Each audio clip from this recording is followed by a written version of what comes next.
अब हम लोग सीखेंगे कि सेक 90 माइनस थीटा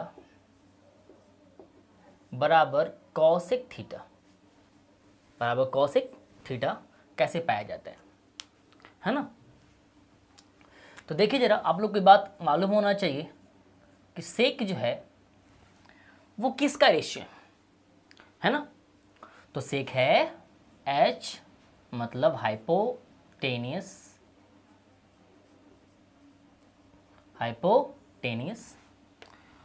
और बेस। तो आप ध्यान देंगे सेक किसका रेशियो होता है, तो हाइपोटेनियस और बेस का रेशियो होता है। मतलब हाइपोटेनियस और बेस के रेशियो को सेक कहा जाता है। तो उसी प्रकार से अगर हमें सेक 90 माइनस थीटा फाइंड आउट करना हो तो 90 माइनस थीटा कहाँ पे है, वर्टेक्स ए पे है। और हमने पहले भी कहा है कि जिस वर्टेक्स पे होते हैं, जिस एंगल पे होते हैं, उसके सामने वाली भुजा को, उसके अपोजिट साइड को परपेंडिकुलर कहा जाता है और उसके पास जो हॉरिजॉन्टल लाइन होती है उसे बेस कहा जाता है। तो ए के लिए या 90 माइनस थीटा के लिए BC क्या परपेंडिकुलर है और AB क्या है, बेस है। तो हमें सेक का रेशियो क्या पता है, हाइपोटेनियस क्या है और आपको मालूम है कि ये कभी चेंज होता नहीं है। तो AC बेस क्या होगा इसका, AB बेस क्या होगा इसका, AB है ना।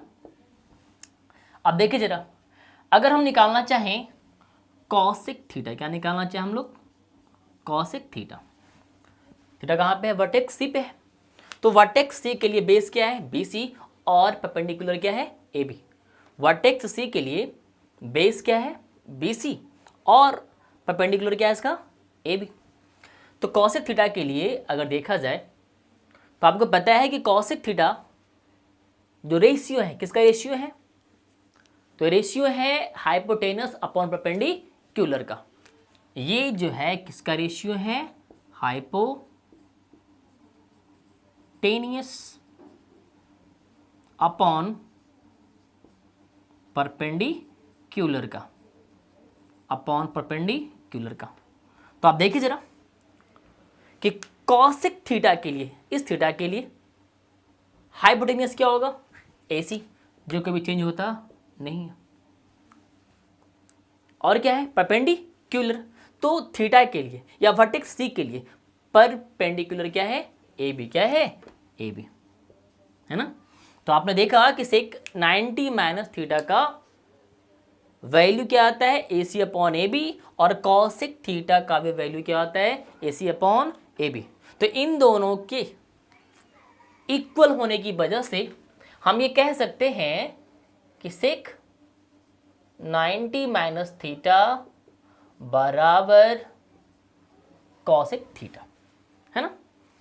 इन दोनों के बराबर हो जाने की वजह से हम ये कह सकते हैं कि sec 90 minus theta is equal to cosec theta. तो आपने सीख लिया है कि किस प्रकार से सेक 90 माइनस थीटा बराबर कॉसेक थीटा लाया जाता है। तो अब हम लोग सीखेंगे कि कॉसेक 90 माइनस थीटा बराबर सेक थीटा कैसे फाइंड आउट किया जाता है। तो देखिए जरा आप लोग, अब देखिए हम लोग सीखेंगे कि कॉसेक 90 माइनस थीटा बराबर सेक थीटा किस प्रकार से पाया जाता है, इसे कैसे प्रूव किया जाता है। तो आप देखिए जरा कि अगर हम लोग कॉसेक थीटा का रेशियो फाइंड आउट करना चाहें तो क्या होता है, hypotenuse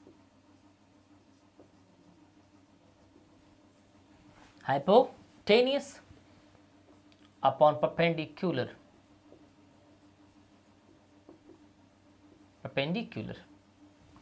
similarly cosec 90 minus theta is equal to 90 minus theta vertex A. तो इसके लिए परपेंडिकुलर क्या होगा, BC और हाइपोटेनस क्या होगा, AC। तो AC परपेंडिकुलर क्या है इसका, BC। क्या है इसका, BC।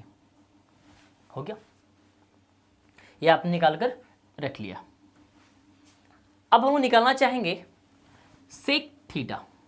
क्या निकालना चाहेंगे हम लोग, सेक थीटा, है ना। और आप लोग जानते हैं कि सेक थीटा किसका रेशियो है, तो सेक थीटा है हाइपोटेन्यूस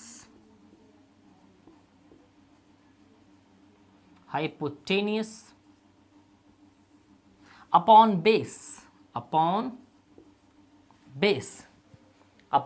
बेस। तो सेक थीटा मतलब थीटा के लिए वर्टेक्स सी के लिए बेस क्या होगा, BC। बेस क्या होगा इसका, BC। तो हाइपोटेन्यूस क्या है इसका, AC, और बेस क्या है इसका, BC।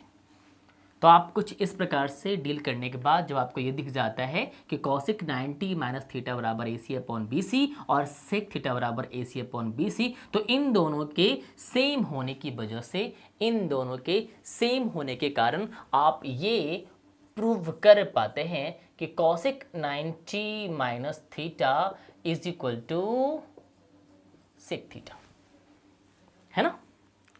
तो आज आप लोग ये सब समझ चुके हैं कि इन छेवों रेशियो को साइन 90 माइनस थीटा बराबर cos theta, cos 90 minus theta बराबर sine theta, tan 90 minus theta बराबर कॉट थीटा, और कॉट 90 माइनस थीटा बराबर tan theta, sec 90 minus theta बराबर कॉसिक थीटा, और कॉसिक 90 माइनस थीटा बराबर, है ना, सेक थीटा। तो आप इन सबों को आज प्रूव करना सीख चुके हैं, है ना, और आप समझ भी चुके हैं कि कैसे इसे प्रूव किया जाता है, और आप कभी भी इसे प्रूव कर सकते हैं।